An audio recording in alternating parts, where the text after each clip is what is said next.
Kale nateera nga okyekomedde ku Projan Media TV ogwo mulimu gw'amaanyi ogw'okubanga okyalinafu wano eno ku Projan Media TV.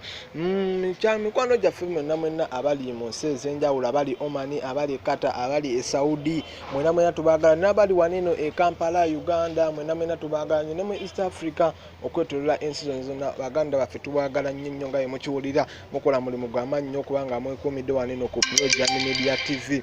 Nateera mbadde njagala munzikirize mbawe egguli essaawa zino eryakatuuka ku mmeeza zaffe eza Projan Media TV. Terigguliye dda okujjako lya mwana muwala Evelyn Lagu agwiridde ekirwadde ekizibu ennyo okutegeerekeka, ng'era abantu abasinga kibaleme, n'abasawo bennyini bakyakinoonya kikyababuze. Era Evelyn Lagu wenjogerera essaawa zino eno ali ku okisigeni, ndowooza mumulabaawo, ali ku okisigeni, embeera ebambi teyeeyagaza.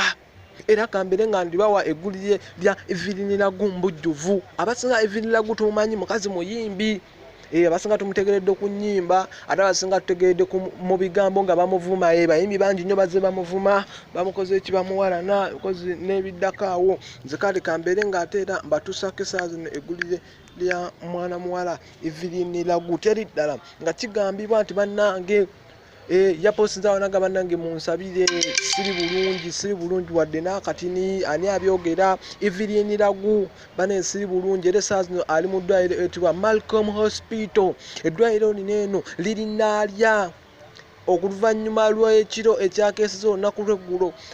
Waliwo ekyamukubye oba kiyite heart attack, kyamukubye bambi ekiro ky'eggulo, era bambi assa bubi nnyo okussa ku kuzibu, ali ku okisigeni. Amawuggwe kigambibwa nti galabika gafunyeemu ekizibu, bambi takyasobola na kwogera. Bannange mwana muwala bambi embeera essaawa zino gy'alimu teyeeyagaza wadde n'akatini. Evelyn Lagu embeera ye bambi eri bubi nnyo, ali mu worst condition, takyasobola kwogera, takyassa bulungi nnyo. Kwegamba bambi ndowooza kiwala bambi tukimanyi, kikazi kitatu bambi kiri awo kirina amaaso manene, kinyirira. Kwegamba bambi embeera yakyo essaawa zino teyeeyagaza. Kiri mu ddwaliro eriyitibwa Malcolm Hospital. Eddwaliro eno lirinaalya nga kigambibwa ekiro ky'eggulo we bamututte abeere ng'afuna obujjanjabi, naye nga kigambibwa nti abasawo bategeezezzaako nti nno bayinza omwongerayo mu ddwaliro eddala.